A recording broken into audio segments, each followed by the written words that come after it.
Okay, we're here with Jamie McAvity, CEO of Cormint. Is it Solutions Enterprise? So the technical company name is Cormint Data Systems, Inc., but we just go by Cormint. Cormint. Yes. Great. So I'd like to welcome you. Thank you for joining us on what we call our fledgling Coin Chapter podcast. Yes, video vlog. So it's very nice to meet you. We listened to your speech, your keynote just What'd you now. think?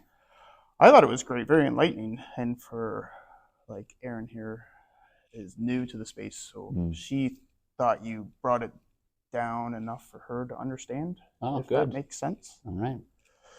So yeah, so if you just want to tell us a little bit about yourself, where you started, Sure. kind of where you're at right now, and then we can kind of move on to what's in the future. Sure, yeah. So I've spent my career really in two disciplines primarily. The first 10 or 15 years, I was an energy trader. I was actually trading commodity futures in the oil market. And I was on the floor of the New York Mercantile Exchange, Okay. which is where they trade futures for crude oil, natural gas, all kinds of gold, silver, metals, and good stuff like that. So I did that for about 10 years. And then leading the life of a commodity futures day trader, I needed to try something new for health and sleep. Yep. So I actually just dove right into starting a technology company that was focused on the apartment industry. Okay. And we came at that as renters, just looking to provide a better experience to renters as the customers of that industry. And we were lucky enough to build a successful company and ultimately sell it to a larger player in the industry after about 9 years working on it. Okay. And so, one part energy, one part technology. I consider Bitcoin mining to be really the integration of those two disciplines. Yep, you need to understand energy very well. You need to understand software, distributed systems, and a whole host of other things if you want to call yourself a real Bitcoiner. But it led me to start this company in 2018 with my three business partners. We started it in a freezing cold garage in upstate New York, right near the Canadian border.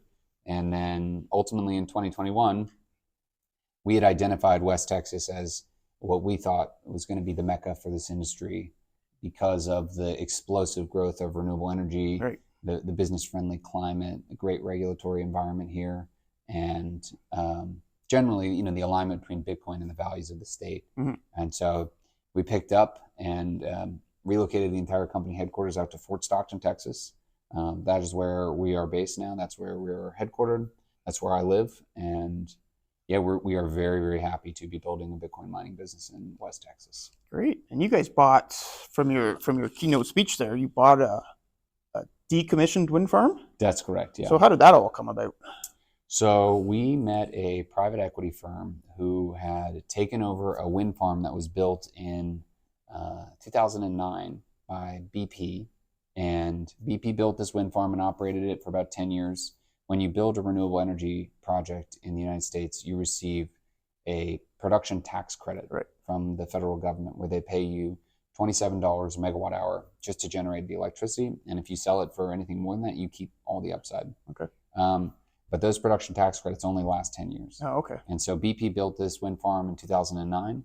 And then our partner took it over in 2019 and they operated it for about 2 years. And then they said, you know what, we're not going to do this anymore. And the reason why they decided to decommission the wind farm was because the amount of wind energy that was installed in West Texas is actually greater than the amount that is consumed in West Texas, combined with the amount that can be exported into East Texas. Okay. So there's what's known as a transmission constraint.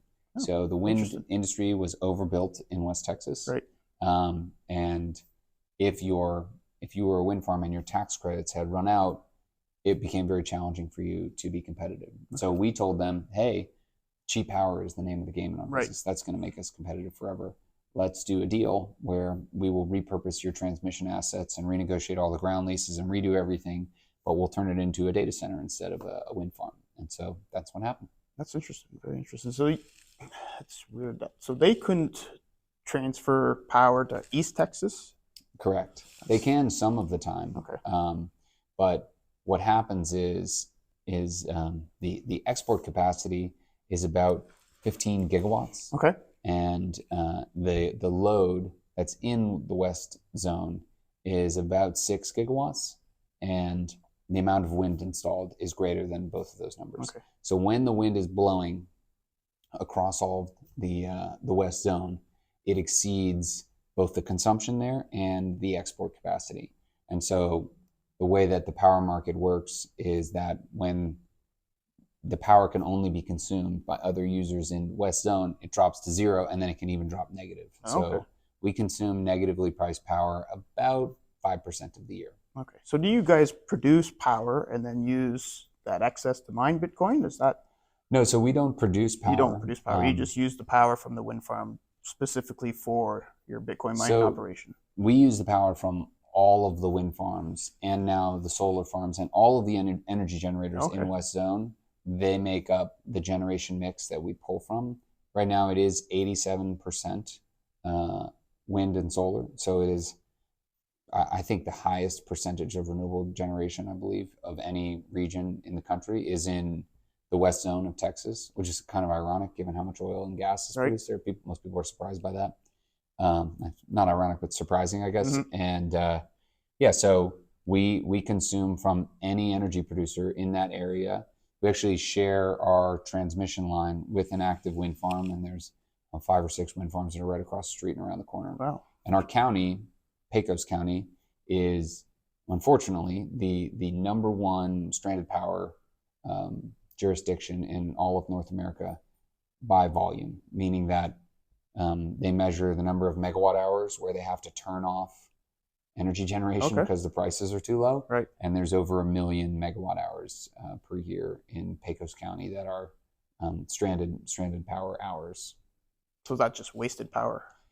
It is technically wasted power, yeah. And so the Bitcoin miners we're very welcome in that area because there's power that's being generated and that's not being used. Can't be used. Can't be used, can't go anywhere.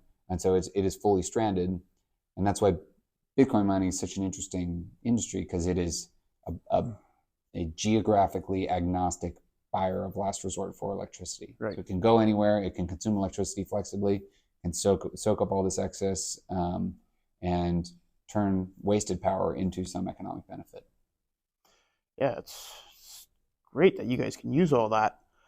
You did talk about the task force. Yes, the large flexible load task force. Yep. Yeah, can you just go into that a little bit more and how that came to be, how that kind of affects you guys positively or negatively? Sure. Well, it is TBD what the outcome of the regulation will be. I am extremely optimistic and hopeful that it's going to be good regulation for the industry that helps us stay competitive, and the people who work in the task force, that is the outcome that they want. Where you have this new type of load. So just for some context, the peak demand in ERCOT during the summer, which is when the periods of highest demand was about 87,000 megawatts this past summer, somewhere in the mid 80,000 megawatts.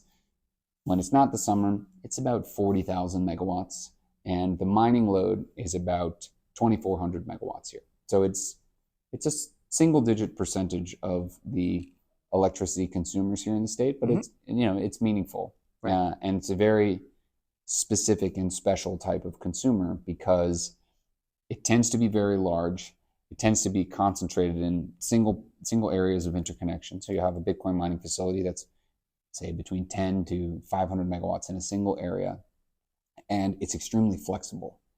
There are no other type of consumers of power that are like this, where if the grid price of electricity changes from one 5-minute period to the next, this type of consumer can react in seconds to that change. So it's such a fast consumer of electricity in terms of its ability to vary its consumption patterns that it represents a new type of consumer in the grid, one that can be extremely valuable, but one that requires kind of thoughtful regulation to maximize the value for both the coincidence of best case scenario between the state and the power grid and the industry.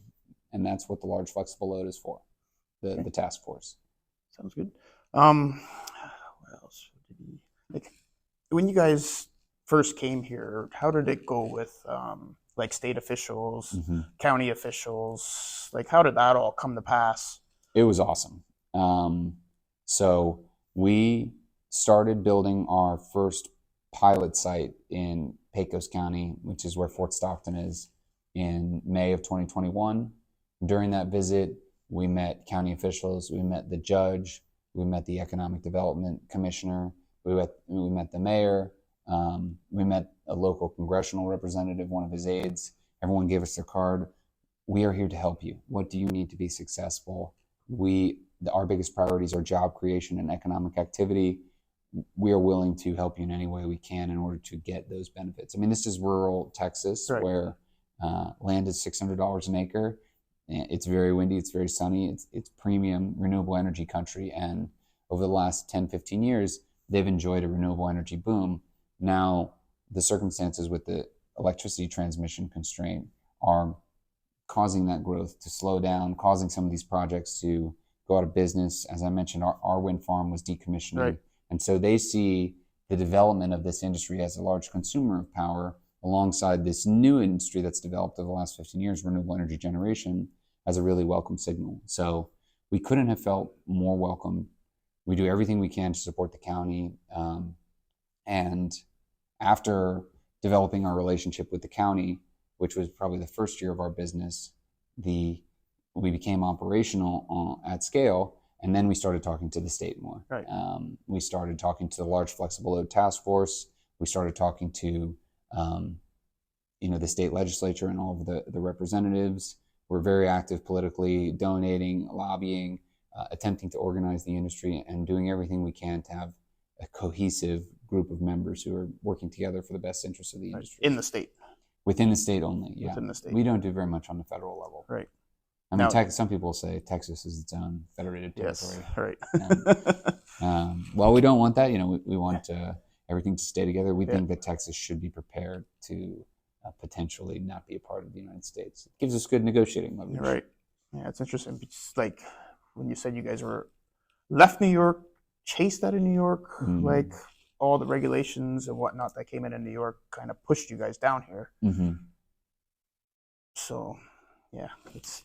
Well, let me give you an example. Okay. So, mining is a capital-intensive business. It is a typical commodity production business. Same thing as gold mining, drilling for oil, drilling for gas. It's all very, very similar. And basically, what happens is you make a upfront investment in capital-intensive infrastructure.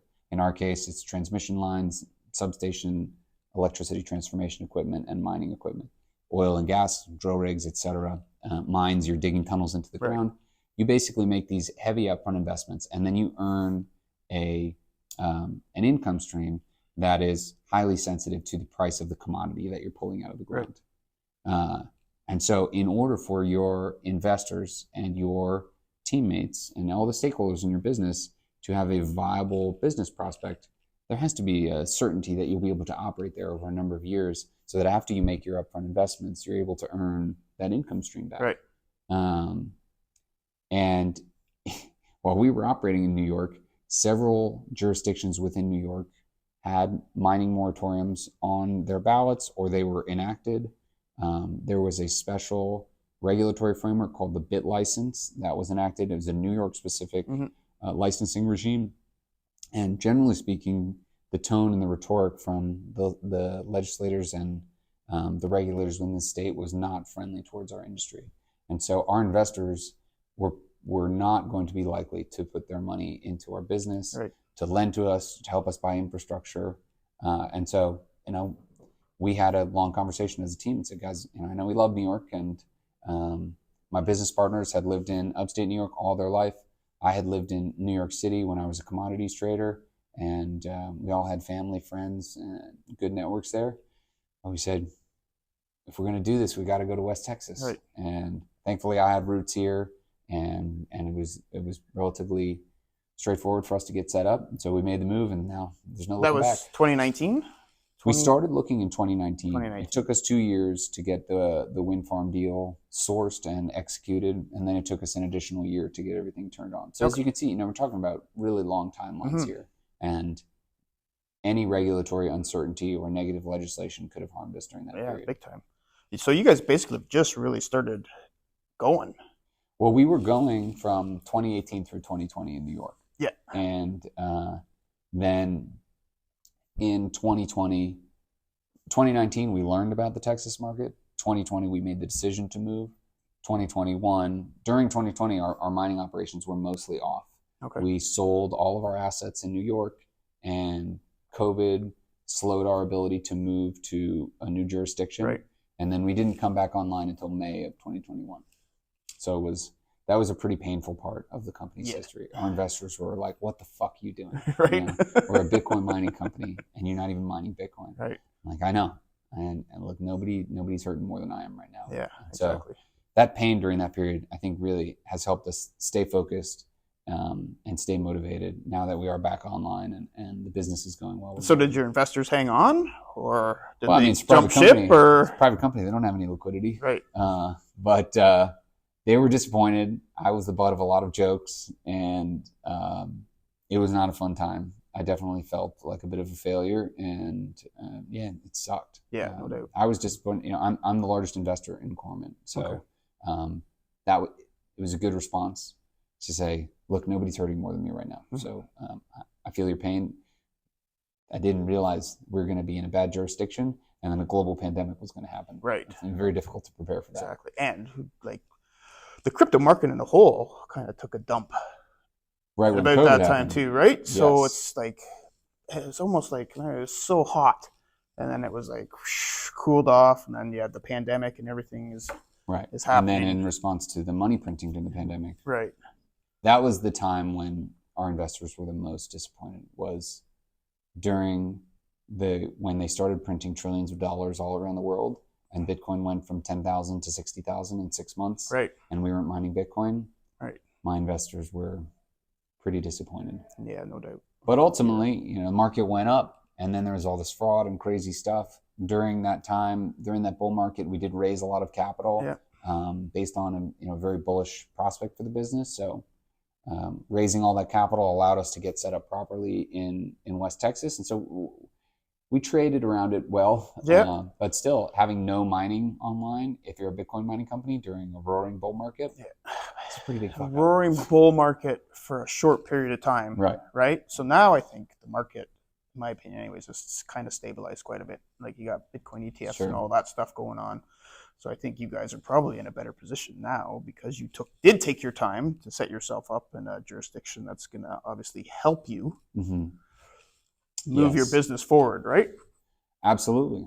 I think so. I think in some ways being in New York was a blessing because there's a lot of mining jurisdictions they're just okay. Yeah. They're not New York bad.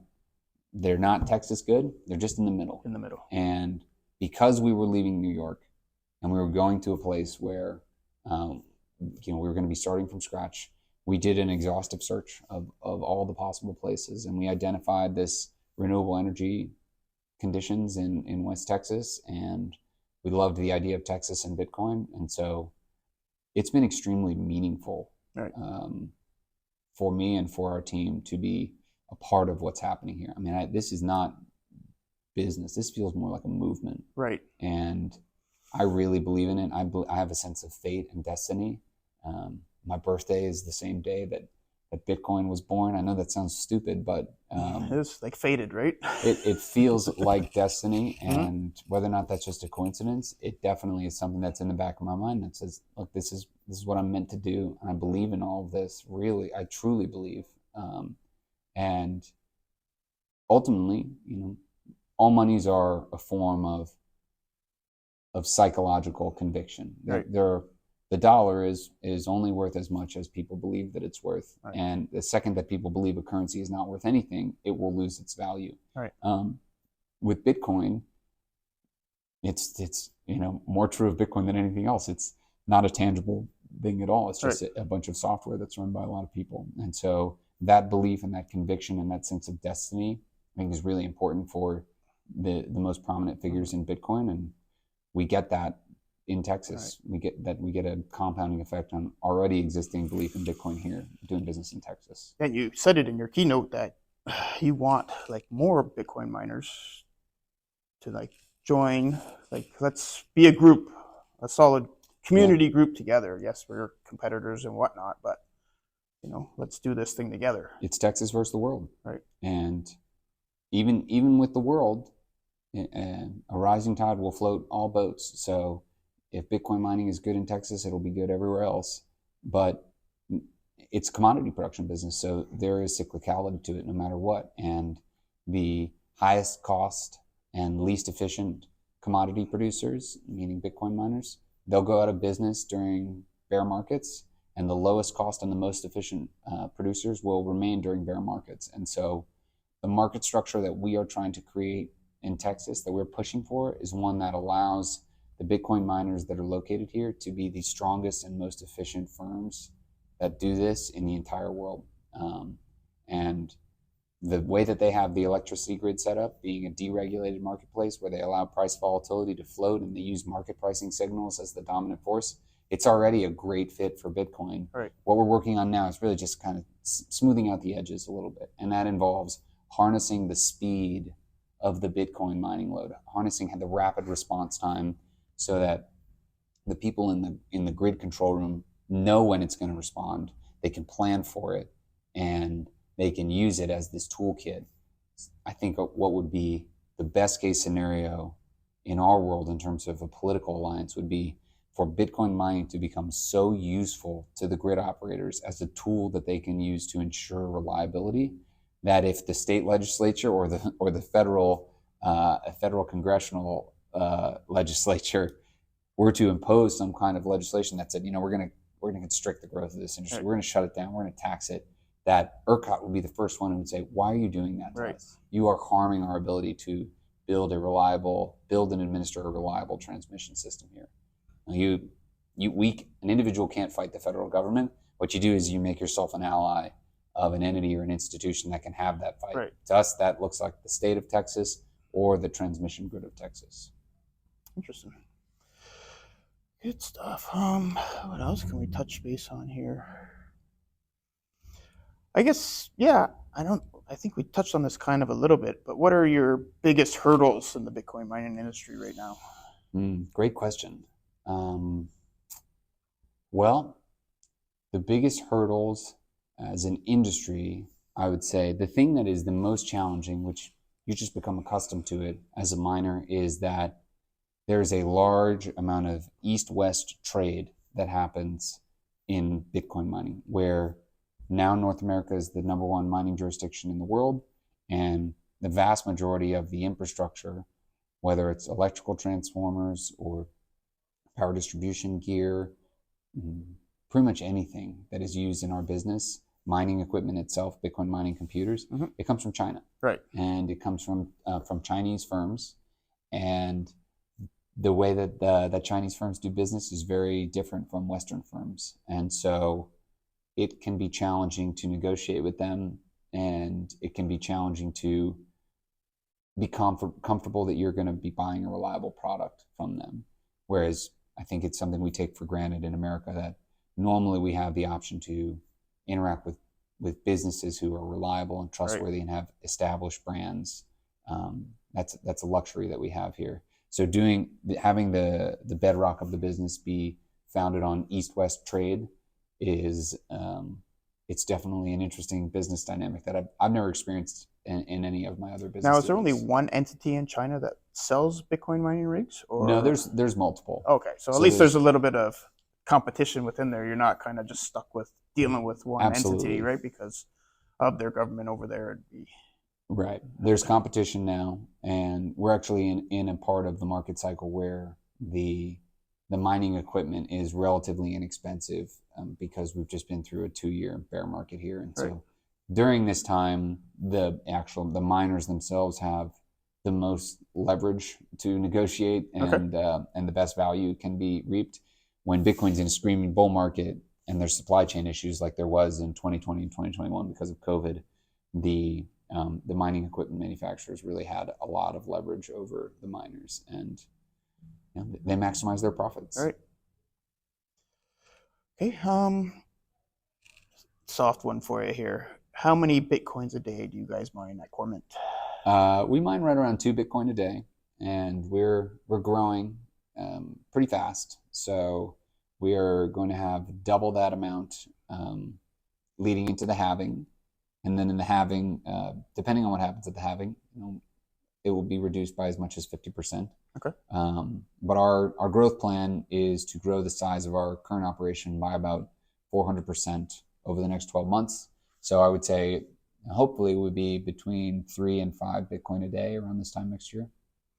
Kind of leads into my next question about how the Bitcoin halving event will affect your business, since the next one is coming up this April.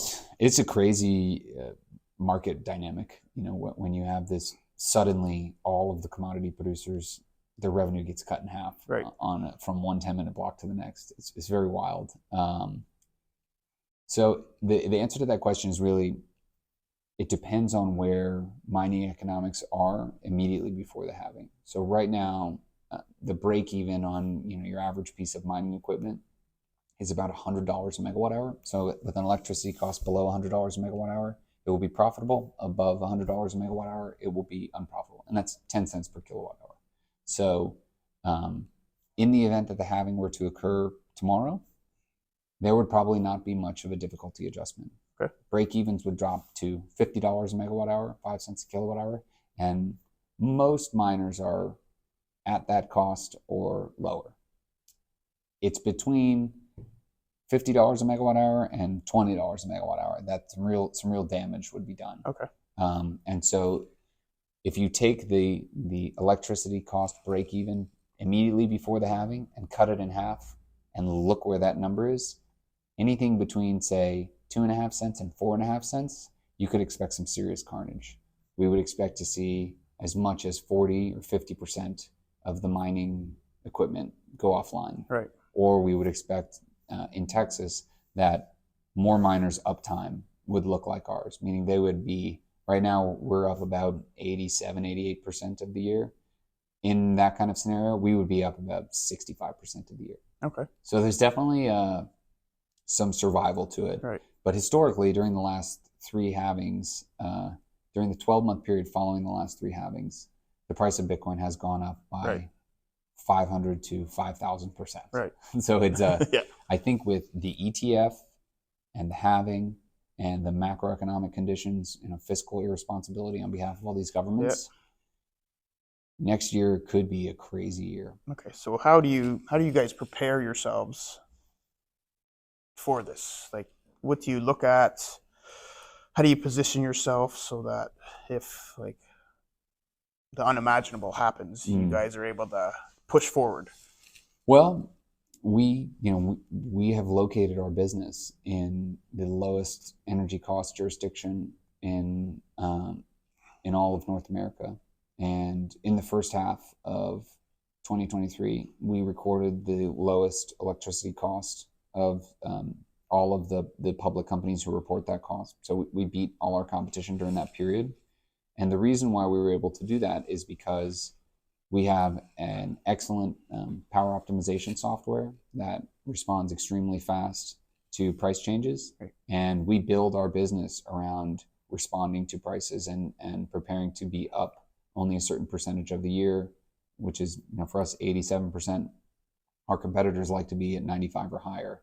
And you really pay a lot more for that extra 7% of intervals. Power, right. So the miners that have the lowest electricity costs are in the best position to survive the halving.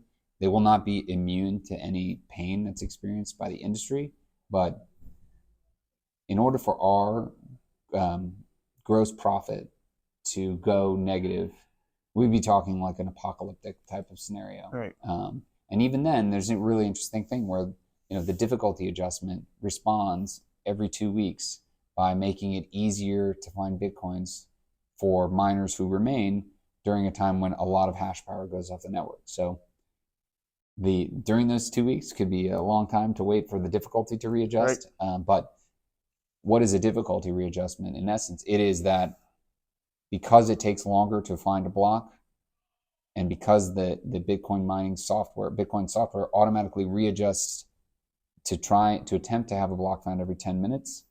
If it takes longer than 10 minutes, then all of a sudden your same amount of computing power will be able to earn more Bitcoins. So if you can survive downward difficulty adjustments, you earn more Bitcoins once those difficulty adjustments occur. And this is one of the reasons why our primary method for financing our business is Bitcoin denominated debt. Right. Because during those moves, if there's anything like that happens, we actually earn more Bitcoin during those periods. So our business gets almost stronger on that component during the worst market conditions. Interesting. Yeah. Wow. Okay. Getting stronger when it's weaker. Is right. Basically what. But the flip side of that, look, there's no free lunch. The flip side of that is that we owe Bitcoins back to our lenders, not dollars. So you compare us to a firm that has a bunch of US dollar debt. Right. They're going to participate 100% in the growth of the price of Bitcoin. We will still have to pay our investors back Bitcoins. Bitcoin. So we are not going to participate as fully as they will. But the whole reason why a whole bunch of mining firms went bankrupt in 2022 is because their US dollar liabilities, their US dollar debts exceeded their earning capacity by an extreme amount. So they lost their whole business there.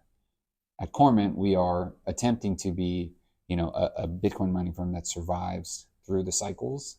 And our philosophy in doing that is that we're going to have extreme downside protection and we're going to make a little bit less money on the upside. Right. So Bitcoin efficient, I guess, is how you'd want to put it. We just want to be around. We're having a lot of fun. Yeah. So, right. I mean, if I go bankrupt, like, it'd be very sad. And the saddest part would be that I don't get to do this job anymore. Right. So if you had a crystal ball, let's say, okay, because it's estimated that all Bitcoins will be mined in the year 2140. Correct. What do you think it'll look like after that? Like, I know this is 100 and some odd years in advance, but it is kind of interesting to have a little peek and see what the industry might be like then. I mean, that's a great question. So we are already seeing that the average amount of fees paid to miners in blocks is, I think today it's over 1. The last few days have been very high, and this year it's been averaging higher. That's because people are inscribing ordinals into the Bitcoin blockchain, which is driving more competition to get into a block. And if we think that this will start to be a very, let's say, a focal point of a lot of Bitcoin people within the next 20 years, even though the last Bitcoins will really be mined in 2140. Mm-hmm. In the next 20 years, we think we'll need to see consistently high fee revenues and consistent demand to get into block space from all kinds of different Bitcoin users. So we're extremely supportive of ordinals. We're supportive of more research and more debate around how Bitcoin is going to be constructed to make sure that there's a healthy mining incentive for the base layer. That could include things like Lightning. Mm-hmm. It could include things like side chains, ordinals, and all of these different ways of scaling Bitcoin or alternate uses for Bitcoin block space. We really think they're the most important thing to pay attention to because those fees need to materialize. Right. And it's definitely because miners earn fees, the cross incentivization that occurs from miners to be at the forefront of applications that scale Bitcoin and contribute to increasing fee revenue. Mm-hmm. We think that alignment is really powerful and definitely underutilized and underexploited right now. So if we have time, which we don't, I mean, we're just the company's so busy and moving very fast. But if we had a crystal ball and we could sort of allocate 10 extra hours per week, our crystal ball would say you have to invest more time in solutions to scaling Bitcoin and driving fee revenue. That's what we would be focused on. Okay. But we're a small team and we're focused on just being good Bitcoin miners right now. Right. So how would now SushiSwap and ZetaChain just partnered to bring Bitcoin to DeFi? So how would that affect you guys? I mean, I think that Bitcoin should go many places, and people should be free to use their Bitcoin however they want. Wrapped Bitcoin has existed. Yeah, apparently, so we wrote about this today. Apparently, that this counters the notion of bridging BTC without having to wrap it with another chain. Oh, interesting. Yeah. And so, do you know what blockchain that was on? Sushi Swap, so Sushi X Swap and Zeta Chain. Got it. Okay. Well, I don't know if I would tell any Bitcoiners to go bridging over there just now. Right. You Wait have to them to iron out the bugs a little bit Well, first. look, I'm not going to give an opinion on SushiSwap or Zeta Chain. I do Yeah. know that SushiSwap has had definitely a volatile history Yep. as a protocol from when it forked Uniswap's code, went through multiple different iterations of leadership, including Chef Nomi, who was rumored to be Sam Bankman-Fried for a while. Right. I've never even heard of Zeta Chain. So I would say those things, you should be very careful if you're going to bridge your assets over to those chain, especially if they're saying that there's a non-custodial way to bridge Bitcoin without wrapping it. Yeah. I think that would be something that would have been on my radar before. So to the users out there, definitely be careful. Yes, But absolutely. allowing Bitcoin to be used permissionlessly in different types of blockchains or different type of layer twos, we think it's super important. And we have a lot of conversations with folks who are doing it, whether it is the side chains, stacks, wrapped assets, Lightning. All of those use cases are potentially going to be the winner. We'd like to see a playing field where the free market can decide which implementation is going to win. So Zeta Chain and SushiSwap doing it, God bless them. Do it. I just say, be careful over there, because remember, all of the wrapped Bitcoin that was on Solana was custodied by FTX. Yep. FTX custodied all those Bitcoins and then issued Bitcoin tokens onto another blockchain. And then ultimately found out that any assets that were custodied with FTX were not there at the end of the day. No. And so those went poof. So you have to be very careful when someone tells you that you can send your Bitcoin to them and they'll give you a Bitcoin equivalent somewhere else. Yeah. That's fractional reserve Bitcoin. You got to be careful about that. Exactly. That's why you always do your research before you get into any stuff like that. Well, I guess we could leave it off there, man. This has been a real great chat, Jamie. I really appreciate it. Awesome. Thanks a lot, man. It was my pleasure. Thank you very much. Thanks.